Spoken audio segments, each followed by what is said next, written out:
Social media کی اس وسیع دنیا میں جہاں آپ کو کچھ کام کی باتیں ملیں گی، وہیں آپ کو انواع و اقسام کی خرافات کا بھی سامنا کرنا پڑے گا۔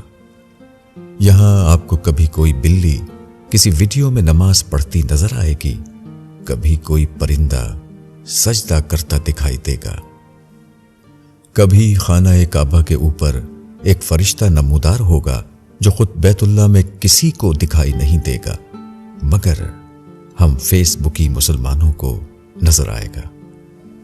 کبھی مائیکل جیکسن زین بیکا کی آواز میں مشہور انگریزی حمد سے تھینکس ٹو اللہ گا رہا ہوگا اور سب اندھا دھن سبحان اللہ کہہ رہے ہوں گے۔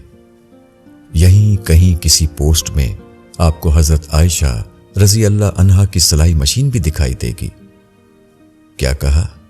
نہیں نظر آئی؟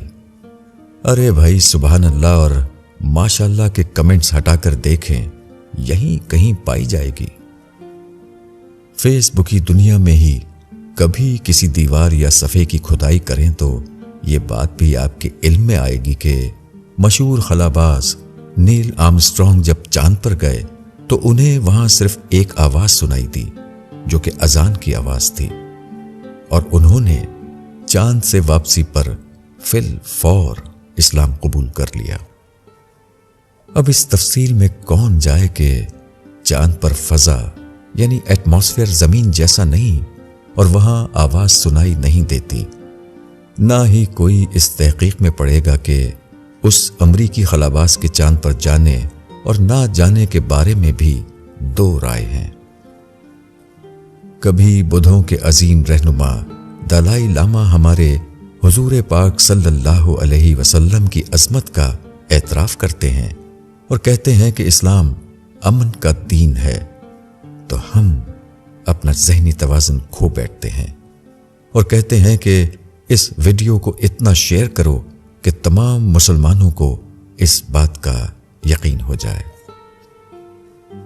کوئی مجھے بتائے کہ ہمارے عقیدے اس قدر کمزور ہیں کہ ہمیں محمد صلی اللہ علیہ وسلم کی ذات اقدس کی عظمت کی گواہی ان غیر مسلموں سے لینی پڑے گی۔ یہیں آپ کو سچے اور پکے مسلم بھائیوں کی طرف سے پیش کی گئی وہ پوسٹ بھی نظر آئے گی جو آپ نے آگے شیئر نہ کی تو آپ دائرہ اسلام سے خارج ہو جائیں گے، اور اگر ماشاءاللہ اور سبحان اللہ نہ کہا گیا تو آپ دنیا کے سب سے بڑے کنجوس کہلائے جائیں گے۔ اللہ کے بندوں، کچھ تو زور اپنے ذہن پہ بھی ڈالا کرو کہ اسے زنگ نہ لگ جائے۔ اس بات سے کسے انکار ہے کہ اللہ کی ہر مخلوق چرند پرند اس کی حمد میں مصروف ہیں، مگر ان کا طریقہ ہم سے مختلف ہے۔ نماز ہم پر فرض ہے، نہ کہ ان بلیوں پر جنہیں مسلمان بنانے کی تگ و دو میں آپ لگے ہیں۔ کسی چیز کو شیئر کرنے یا نہ کرنے سے لوگ کافر ہونے لگے تو ہو گیا کام، ہم تو دائرہ اسلام سے خارج قرار پائیں گے۔ پھر ضرورت اس امر کی ہے کہ اندھی تقلید کرنے کے بجائے کسی بھی چیز پر یقین اور شیئر کرنے سے پہلے اس بات کا یقینی بنا لیا جائے کہ آیا یہ سچ ہے یا اس کی کوئی حیثیت ہے بھی کہ نہیں۔